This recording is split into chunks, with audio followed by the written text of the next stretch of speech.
Hey, what's up guys? Brian Kelly here from Zombie Guitar. Here in today's video, I just want to take a dive into the song From Me to You by the Beatles and just try and get into the minds of, I don't know if it was McCartney or Lennon, whoever wrote this song. Maybe it was Harrison, I don't know. One of those guys wrote this song. But just get into the mind of whichever one of the Beatles wrote this song and figure out, okay, why did you choose these chords? Why did you do that? This video is based off a question that someone posted in the Zombie Guitar Facebook group. They said, hey, the song starts out with a handful of chords that are all in the key of C major. Pretty straightforward, but then it switches to the bridge section, which starts out on a G minor chord, but the section isn't actually in the key of G minor. It starts on a G minor chord, but it's not in the key of G minor. And the G minor chord is actually not in the original key. So what's going on, you know? So I'm just going to do a quick little analysis of why I think they chose these chords, what chords lead into the next section, things like that.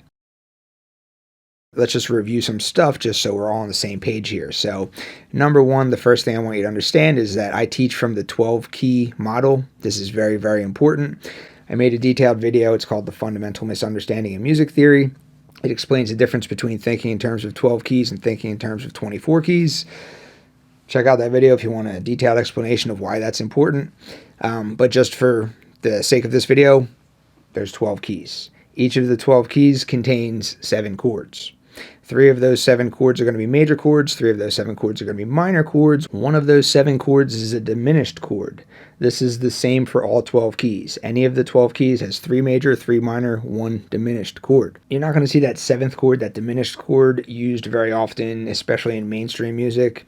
That's not to say that it's never used at all. That's not to say that it's not important to understand. It absolutely is. It's just when you're analyzing songs, especially popular radio, mainstream music and stuff like that, most of the time, let's just say 87% of the time, you're mostly going to be dealing with major chords and minor chords. You're not really going to be dealing with that many diminished chords. Therefore, for the sake of just kind of explaining the practical applications of music theory like we're talking about in this video, we can just say each of the 12 keys has 6 chords to focus on, 3 of which are major and 3 of which are minor. Now, those 3 major and 3 minor chords that are found in any one of the 12 keys are always going to be grouped together in a grouping of 6 on the circle of fifths. So you can work your way around the circle of fifths, and you're going to find that there's 12 different groupings of 6. Each of those groupings of 6 is going to be the 6 chords found in that particular key. Another thing to point out about this 12 key model, and this is actually one of the most important characteristics of this 12 key model that I'm always talking about, is that for any one of the 12 keys, you have 7 different possible perspectives. All right.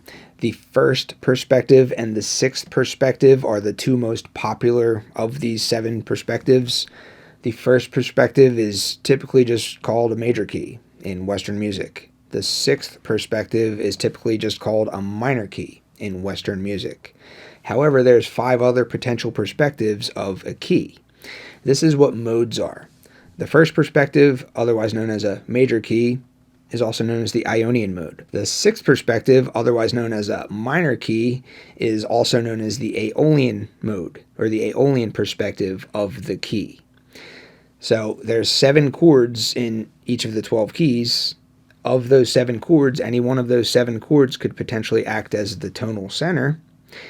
Therefore, there's 7 possible perspectives, aka modes of each key. Taking this to our grouping of 6 on the circle of fifths, let's just say that for the sake of example, we're in the key of C major. So the Ionian perspective of this key, or any other key for that matter, is always going to be found in the outer circle center position. That's Ionian mode perspective. In this case, it's the C Ionian mode. If you choose to take the inner circle center position chord and make that to be the tonal center, then you are going to have the Aeolian perspective of the key that you are working in. That's the 6th perspective. So there's other perspectives. You could make the outer circle counterclockwise chord to be your tonal center. That would be your Lydian perspective.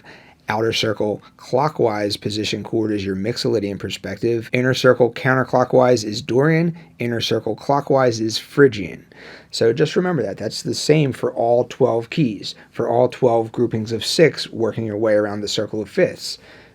What key are you in? What 6 chords are in that key? 3 of those chords are major, 3 of those chords are minor. It gives you a nice little grouping of 6 within the circle of fifths.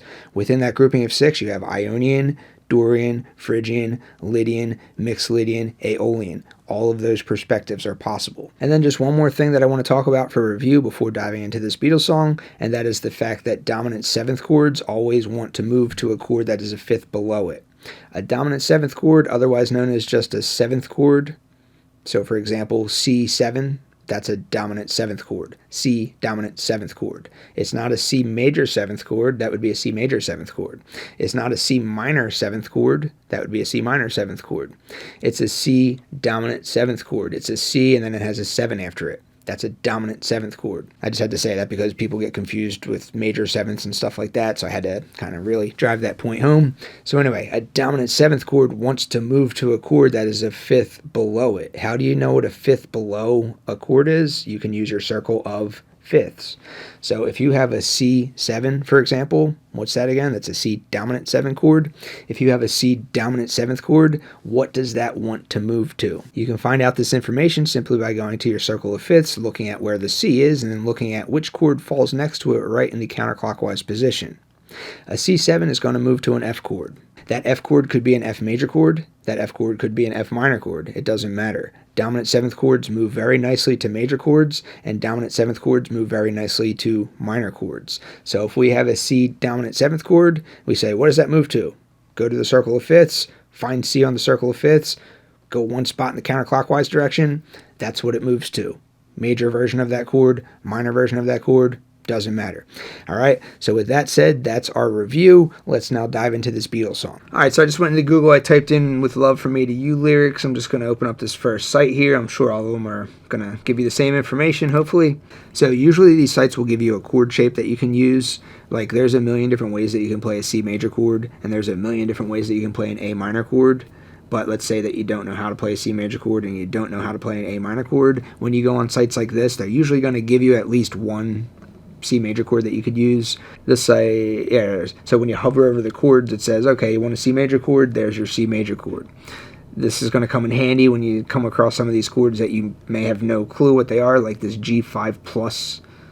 So if you don't know what a G5 plus chord is, you just kind of hover over it like that, and it gives you an example shape that you can use. So that said, let's look at just this section right here. This is the verse section. So this is just in the key of C major.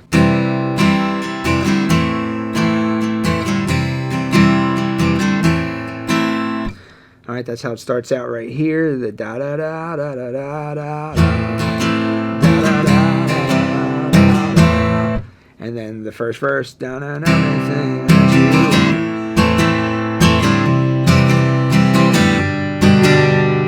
All right, so just chords in the key of C major.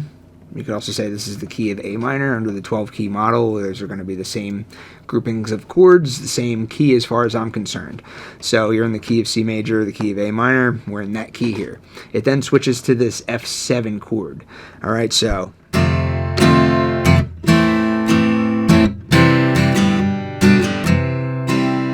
Hey Paul, I think we should probably switch to the 4 chord of the key now. That's a great idea, John. However, instead of playing the diatonic F major 7, why don't we instead play an F dominant 7? That might sound really cool. Don't you think, John? Now this is why I'm glad we got you into this band. You're the man, Paul. all right, so right there, that F7 chord, that's one thing that the Beatles do a lot. They'll just say, okay, the chords in the key of C major are what? We have C major, G major, F major, and then we have our minor chords. We have A minor, D minor, E minor. We have our 3 major, we have our 3 minor chords. Sometimes we'll just be like, hey, let's make one of those a 7th chord. You know, it's not actually functioning as like a secondary dominant or anything. Like as I said in the beginning, a dominant 7th chord. This is an F dominant 7th chord, F7. A dominant 7th chord wants to move to a chord that's a 5th below it, but it doesn't always have to do that. The Beatles do this all the time. The Beatles are just like, okay, we're just going to play C, A minor, F, A minor. But let's just make the F a dominant 7th chord instead, just because it sounds cool. Nothing more than that. No more thought needs to be involved in it other than the fact that they're just making one of them into a dominant 7th chord. So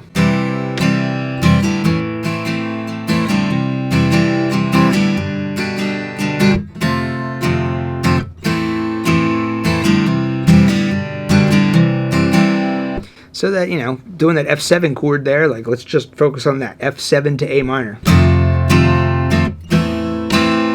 That's F7 to A minor. Let's just play F to A minor, like an F major to A minor. It's not really that much different. The fact that they made that a 7th chord as opposed to just the regular in-key F chord was really just, let's make this a little cooler of a chord. Let's make it a little spicier. Let's make it a little bluesier. However you want to describe that little notch up of cooler than just the regular F major chord that's found in the key, that's what they did there. All right, so then moving on here, we have verse 2. And if you look at verse 2, it's exactly the same thing as verse 1. Everything's the same thing, except for this very last chord here. We have this C7 chord, otherwise known as the C dominant 7th chord. So what do we say about dominant 7th chords? What do dominant 7th chords want to do? They want to move to a chord that's a 5th below it. How do I know what is a 5th below C? I go to the circle of fifths, I find the C, I look to the chord that's right next to it in the counterclockwise direction, that's an F. So C dominant 7 wants to move to an F chord. It wants to move to an F major chord, or it wants to move to an F minor chord. Let's see what it actually does. Alright, so it moves to a G minor chord. What's up with that? We're expecting an F chord, or maybe an F minor chord, but it's a G minor chord. So what's up with that? What were they thinking? Were they thinking, hey, let's just randomly play a G minor chord? Maybe that was a possibility, but maybe there's a reason that they chose that G minor chord. Let's try and figure that out.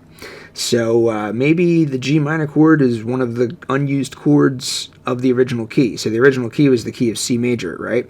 Use your grouping of 6 on the circle of fifths to see what your major and minor chords are in that key. So there's no G minor chord in the original key, so that's not what they did there. Maybe they switched to the key of G minor. Maybe they were just like, hey, we started out in the key of C major, let's just switch to the key of G minor. Why not? Let's look at the chords in the key of G minor. Okay, there's no C chord in the key of G minor. There's no F major chord in the key of G minor. So this doesn't look like the key of G minor. Okay, so it's not that. Maybe they switched to the parallel minor. So they started the song out in the key of C major. The parallel minor would be the key of C minor. Maybe the Beatles were like, hey, we're in the key of C major, let's switch to the key of C minor. Let's do that. Okay, use the circle of fifths, look at your chords in the grouping of 6 for the key of C minor. Alright, so there's no C chord, there's no C major chord, there's no F major chord in the key of C minor, so this doesn't look like the key of C minor to me either. So they weren't doing any of that. So what were they doing? So my thinking is that they were thinking along the lines of modal interchange. Now, different people are going to have different ways of defining modal interchange. Feel free to watch as many videos on the subject as you want, but my understanding of modal interchange is that if a song starts out in C major, aka C Ionian, and then the song switches to C Dorian or C Lydian or C Phrygian or C Mixolydian or any other type of C mode, that is where modal interchange occurs. I think we need to throw in a key change here. What do you think, Paul? I think that is a great idea, John. Which key do you want to change to? Well, since we are in C major, why don't we just change to C minor? That's pretty standard songwriting practice. That's not a bad idea, John. However, let's throw in some modal interchange so we can be different from everybody else. Paul, I have no clue what the hell you are talking about. What is this modal interchange stuff you speak of? It's actually pretty simple, John. Modal interchange is simply where you change from C Ionian to C Dorian or C Mixolydian. You know, something like that. Well, Paul, isn't that exactly what I just suggested to do? When you switch from C Ionian to C Aeolian, isn't that modal interchange? Yes, John, that is exactly right. However, everybody is so damn obsessed with Ionian and Aeolian in the Western music world these days. Let's be different and try changing to, say, C Mixolydian instead. How does that sound? Paul, you are a bloody genius. So by switching from C Ionian to C Mixolydian, we only need to change the notes that we are using in the melody line by a single note, and in making this extremely simple change we now have a whole new pool of supporting chords that we can use. Bingo, John. That is exactly right. The starting key consists of the notes C, D, E, F, G, A and B, which yield 7 supporting chords. The new key will consist of the notes C, D, E, F, G, A and B flat, which yields an entirely new set of 7 supporting chords to use. When I talk about the different perspectives of a key signature, the whole reason I talked about that in the beginning is because that leads me to this line of thinking right here. Why did they choose a key that starts out on G minor, then moves to a C dominant 7th chord, then moves to an F major chord? Where are those chords coming from? If you look at your circle of fifths, you can see that these are all chords found in the key of F major. One of the possible perspectives of the key of F major is the Mixolydian perspective. Any of the 12 keys has 7 different perspectives. One of those perspectives being the Mixolydian perspective. So the key of F major has the Mixolydian perspective of C. So from a modal interchange line of thinking, the Beatles could have been thinking, okay, we're playing in the C Ionian perspective of the starting key. We then want to switch to a new key. What new key do we want to switch to? Let's switch to a new key. Let's switch to the C Mixolydian key, all right? You see where I'm going with this? The tonal center isn't necessarily the C chord in this new key.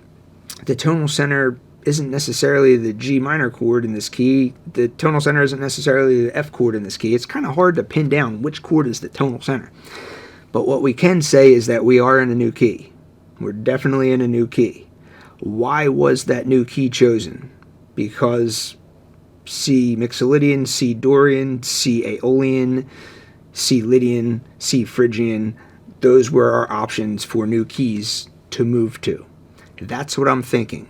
Is that what Paul McCartney was thinking? I don't know. I'd love to ask the guy, but I don't know. But I'm just thinking, okay, we started out in C Ionian, we switched over to C Mixolydian, and we used chords from C Mixolydian, and that's how we got this interesting key change sound. That's my take on it. Could be right, could be wrong, don't know. All right, so after that, we then come down to this D7 chord. So that seems very random. Why did they use that D7 chord? Where exactly is that coming from? So like this G minor chord, this C dominant 7th chord, this F major chord, those 3 chords put us in this new key. We're in this new key signature here. It's the parent key signature of F major. It starts out on the G minor chord within this new key signature. We could say that the Beatles' thought process was like, hey, let's play in C Mixolydian now. You know, we're in C Ionian, let's switch to C Mixolydian. I don't know if that was definitely their thought process. Maybe it was, maybe it wasn't. I don't know. But then there's this D7 chord. Where the hell does this D7 chord come from? It's not in this new key. Why did they choose that? The reason is because they want to get to this chord. They want to get to the G.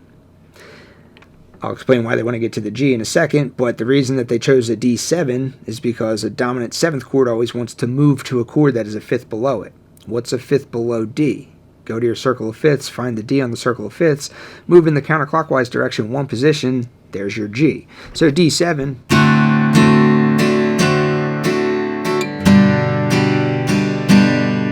D7 resolves to G. That's why they chose to play a random D7 there, because it brings them back to this G. Why do they want to get to the G so bad? What's important about that? A G is a 5th above C.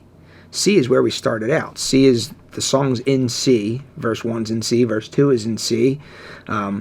Verse 3 is back in C, you know, so they want to get to C. What's the best way to get back to C? Put a G in there. Why do they want to put a G in there? Because a G is a 5th above C. How do you know that? You go to your circle of fifths, you find the G on the circle of fifths, right in the counterclockwise position, you're going to find a C. All right, so that's why they chose the D7, which moves to the G, which then moves to the C. All right, so the last thing, we have this G5 plus chord. So when you see a plus, that is the sign for augmented, right? So, you know, why didn't they play a G7? Why couldn't they just be normal? Why couldn't they just do what everyone else is doing? You know, they could have just taken that last line and keep you satisfied and keep you satisfied. You know, why didn't they just do that? Well, it's what everyone else is doing. Everyone else is playing a dominant 7th chord, moving, you know, to the next chord that's a 5th below it. They were like, hey, you know, let's be different. Instead of playing a dominant 7th chord there, we're going to do an augmented chord instead. You can use augmented chords. They provide the same type of tension that a dominant 7th chord would. It's just a different sound to it, you know? So instead of having this G7 to C, they're doing this G augmented. to C. The important thing is you're doing a G type of chord and then you're moving to a fifth below it. You could use a dominant seventh version of the G chord, or you can use an augmented version of the G chord. The important thing is you're just providing tension, moving you back to the C. All right, so that's pretty much it. So just to quickly review everything about this song here, it starts out in the key of C major, A minor. Super simple. It's just the white keys on the piano, nothing fancy. Simple as you can possibly get, but then they put their Beatles touch on it right down here, and they're like, okay, instead of playing an F major chord, we're going to play an F dominant seventh chord just to make it sound more interesting, you know? F major chords are cool, F dominant seventh chords are even cooler. We're going to do that. We're not changing keys. We're not using that dominant seventh chord to transition into another key or anything like that. We're just spicing up the F major chord, plain and simple, you know? Moving right along, you're still in the key of C major. Verse 2 is exactly the same thing. Then you get to the end of verse 2, you get this C dominant seventh chord. It lets the listener think, ooh, C dominant seventh. I'm expecting an F chord to come up. I'm expecting an F major chord to come up. Or I'm expecting an F minor chord to come up. Because dominant chords lead my ear to the chord that is a fifth below it. So I'm expecting an F chord. But oops, what's actually happening? Oh, we're switching to this G minor chord. Where the hell did that come from? From a songwriting perspective, I started out in the key of C Ionian. If I want to switch to a new key, some really good options are C Dorian, C Phrygian, C Lydian, C Mixolydian, C Aeolian, C Locrian even if you want to be crazy. But those are some possible options of keys that I may want to change to. So the Beatles were like, okay, let's shift to C Mixolydian. You know, so these chords are all found in the key of C Mixolydian, G minor, C dominant 7, F major. So that's the new key that they chose to switch to. And then they randomly throw in this D dominant 7th chord, but it wasn't so random because that D dominant 7th chord wants to bring you to another chord. It wants to bring you to a chord that's a fifth below it, which is a G. And that's exactly what happens. The reason they want to bring you to a G chord is because the G chord then brings you to a chord that's fifth below it. Because they're trying to get back to the original key. They're trying to get back to the key of C major again. So they chose a G chord because a G is a fifth above C. So a G chord is a great way to get you back into your original starting key. But then right here, instead of saying, hey, G7 is the perfect chord to get you back to C, but we're the Beatles. We don't want to do just a basic old G7. That's what everyone does. Let's do a G augmented chord instead. It's going to function the same way. It's going to provide the same type of tension. It's going to want the listener to expect that C major chord is coming up next. It's just our Beatles-esque flair that we're adding onto it, you know? And that's exactly what that is. And then they're back in the key of C major again, and then everything from that point forward is just a repeat. Great song. Love the Beatles. Highly encourage you to analyze songs like this. You can learn so much stuff about songwriting, about how keys transition from one to the next. It's just such a good exercise to do. I do it as much as I can. Alright, so I hope you guys enjoyed this video. Thanks for watching. See you next time.